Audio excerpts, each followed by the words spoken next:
آیت نمبر 175 شروع ہو رہی ہے جی۔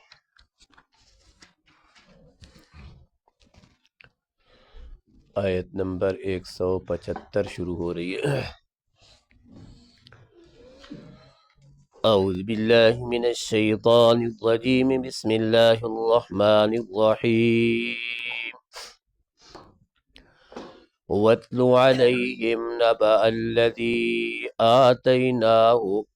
آتَيْنَاهُ آيَاتِنَا فَانسَلَخَ مِنْهَا فَأَتْبَعَهُ الشَّيْطَانُ فَكَانَ مِنَ الْغَاوِينَ وَلَوْ شِئْنَا لَرَفَعْنَاهُ بِهَا وَلَكِنَّهُ أَخْلَدَ إِلَى الْأَرْضِ وَاتَّبَعَ هَوَاهُ فَمَثَلُهُ كَمَثَلِ الْكَلْبِ إِنْ تَحْمِلْ عَلَيْهِ يَلْهَثْ أَوْ تَتْرُكْهُ يَلْهَث ذَلِكَ مَثَلُ الْقَوْمِ الَّذِينَ كَذَّبُوا بِآيَاتِنَا فَاقْصُصِ الْقَصَصَ لَعَلَّهُمْ يَتَفَكَّرُونَ سَاءَ مَثَلًا الْقَوْمُ الَّذِينَ كَذَّبُوا بِآيَاتِنَا وَأَنفُسَهُمْ كَانُوا يَظْلِمُونَ۔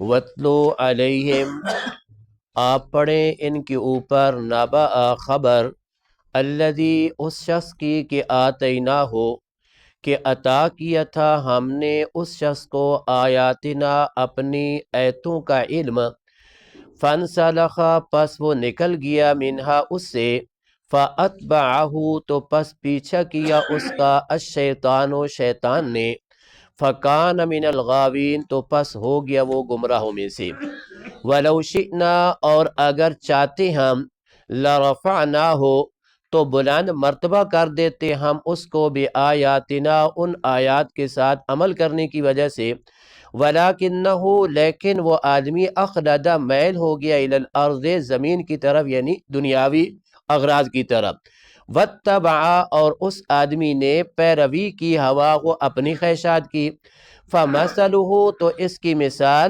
کمثل الکلب جیسا کہ کتا، ان تحمل اگر آپ اس کتے کے اوپر بوجھ ڈالیں تو یلحس ہانپے، او تترک ہو یا بوجھ نہ ڈالیں اس کے اوپر، یلحس ہو تب بھی ہانپے، ذالک مثل القوم الذین یہ مثال ہے ان لوگوں کی، کذبوا بآیاتنا جنہوں نے جھٹلایا ہماری ایتوں کو، فاقصص میرے پیغمبر بیان کریں، القصص قصہ، علیہ لعلہم شاید کہ وہ یتفکرون غور و فکر کریں، ساء مثلا بہت ہی بری مثال ہے ان لوگوں کی جنہوں نے جھٹلایا بآیاتنا ہماری ایتوں کو، وانفسہم کانوا یظلمون اور انہوں نے اپنی جانوں کے اوپر خود ظلم کیا۔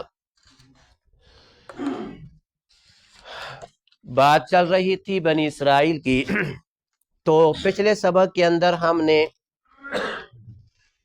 عہد کا ذکر پڑا کہ عالم ارواح کے اندر اللہ رب العزت نے تمام کی تمام انسانی ارواح سے ایک عہد لیا تھا، اور یہ ایک عام عہد تھا، اور پھر خاص خاص عہد بھی اللہ نے لیے، جیسا کہ یہود سے اور عیسائیوں سے اللہ نے عہد لیا تھا۔ یہود سے لیا تھا کہ آپ نے تورات کے احکام کو پابندی سے پورا کرنا ہے، لیکن انہوں نے عہد پورا نہ کیا، عہد شکنی کی۔ اسی طرح کے عیسائیوں نے بھی جو ہے وہ عہد شکنی کی۔ تو اللہ رب العزت نے یہ ایک سلسلہ عہد کا چل رہا تھا، تو اسی مناسبت سے یہاں ایک شخص کا ذکر کیا، اور آپ صلی اللہ علیہ وسلم کو فرمایا کہ آپ ان لوگوں کے اوپر اس شخص کا ذکر کریں، ان کو سنا دیں کہ جس کو ہم نے علم عطا کیا تھا۔ اس آدمی کو اللہ نے علم و معرفت اور یہ بڑی اونچا قسم کا علم عطا کیا تھا، اس میں اعظم اس کو یاد تھے، اور یہ اپنی قوم کا پیشوا مقتدا سمجھا جاتا تھا، مشہور تھا، اور بہت ہی علم کے اعتبار سے اللہ نے اس کو نوازا تھا، لیکن بعض اوقات عالم اپنے علم کے باوجود بھی پھسل جاتا ہے، بعض اوقات عالم اپنے سب کچھ معلومات رکھنے کے باوجود بھی پٹلی سے ہٹ جاتا ہے۔ تو اس کے ساتھ بھی ایسا ہی ہوا۔ یہ شخص کون تھا؟ تو اس میں متعدد جو ہے وہ اقوال اور روایات ہیں، لیکن سب سے زیادہ مشہور اور سب سے زیادہ جو قوی روایت ہے وہ حضرت عبداللہ ابن عباس رضی اللہ تعالیٰ عنہ سے ہے۔ وہ فرماتی ہیں کہ اس کا نام بلعم بن باعورہ تھا، اور یہ ملک شام بیت المقدس کے قریب کنعان کے علاقے میں رہتا تھا۔ ملک شام بیت المقدس کے قریب کنعان کے علاقے میں یہ شخص رہتا تھا، اور اس کو اللہ نے بہت علم عطا کیا تھا۔ اب جب اللہ رب العزت نے حضرت موسیٰ علیہ السلام بمعا بنی اسرائیلی جب دریا سے پار ہوئے اور فرعونی ہلاک ہو گئے، اور پھر اس کے بعد مصر بھی حضرت موسیٰ علیہ السلام اور ان کی قوم نے فتح کر لیا۔ اب ملک شام کے اندر قوم جبابرہ، جبارین، جبابرہ جس کا چھٹے پارے کے اندر بھی ذکر آیا ہے، وہ رہتی تھی، اور یہ بڑی قوم عمالقہ، قوم جبارین اس کا قرآن میں آیا، اور ویسے قوم عمالقہ تھی، تو یہ بڑی طاقتور قوم تھی۔ لیکن چونکہ جب ان کو پتہ چلا کہ اللہ رب العزت نے حضرت موسیٰ علیہ السلام کی معاونت فرعونیوں کے خلاف یوں کی کہ اللہ نے ان کو تو دریا پار کرا دیا، اور یعنی فرعونیوں کو اللہ نے غرق کر دیا، اور پھر مصر کو بھی اللہ رب العزت نے فتح کرا دیا، تو اب حضرت موسیٰ علیہ السلام ہمارے پاس آ رہی ہیں اور بڑے جلالی ہیں اور بڑے سخت قسم کے ہیں، لہذا ہماری خیر نہیں ہے۔ اور یہ بلعم بن باعورہ، اس کو اسم اعظم یاد تھے، اور اس کو اللہ نے مستجاب الدعوات بنایا تھا، جو بھی دعا کرتا تھا اللہ اس کی دعا کو رد نہیں کرتا تھا۔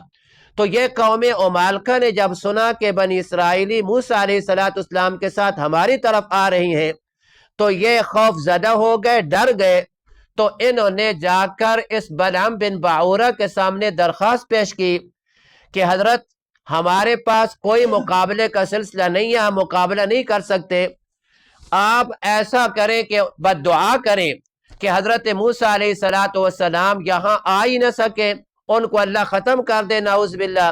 اس طرح کا جو ہے وہ سلسلہ کرنے لگے، اور اس طرح اس سے بد دعا کی درخواست کی۔ لیکن چونکہ یہ عالم تھا اور اللہ کو نے اس کو علم و معرفت عطا کی تھی، یہ جانتا تھا کہ حضرت موسیٰ علیہ السلام پیغمبر ہے، اور پیغمبر کے خلاف جب دعا کی جاتی ہے تو پھر اللہ رب العزت دعا کرنے والے کو، بد دعا کرنے والے کو تباہ و برباد کرتا ہے۔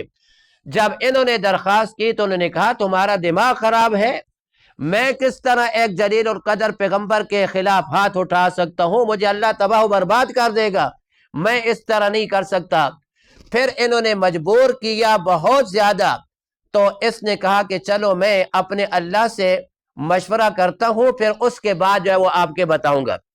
یہ آیا، اب اس نے استخارہ کیا تب، یا کوئی اور اس کے دعا کرنے کا طریقہ تھا تب، جو بھی کیا اس نے اللہ رب العزت سے استخارہ کر کے دعا مانگی، یا جو طریقہ تھا، تو اللہ رب العزت نے اس کو منع کر دیا کہ پیغمبر کے خلاف ہاتھ نہ اٹھانا، وگرنہ تباہ و برباد ہو جائے گا۔ اب اس نے آ کر اپنی قوم کو بتا دیا کہ بھائی میں بد دعا کرنے کے لیے تیار نہیں ہوں، میں بالکل دعا نہیں کروں گا۔ اب ہم جو مولوی ہیں نا، تو آپ لوگوں نے بالخصوص مالداروں نے ہمارے جو کمزوری ہیں نا، وہ بھی جانتے ہو کہ مولوی کس جگہ کمزور ہے، کس جگہ وہ پھنستا ہے۔ اب انہوں نے کمزوری کو دیکھا کہ یہ کس طرح پھنسے گا ہمارے ہاں، تو انہوں نے آ کر نا ماشاءاللہ بیٹھ جاتے تھے، کہتے تھے ماشاءاللہ بڑی زبردست آپ تورات بیان کرتے ہیں جی، بڑا آپ کو تو جو ہے وہ بیان کرنے کا ملکہ ہے۔ پھر جاتے جاتے تحفے دیتے تھے، ہدیے دیتے تھے، اور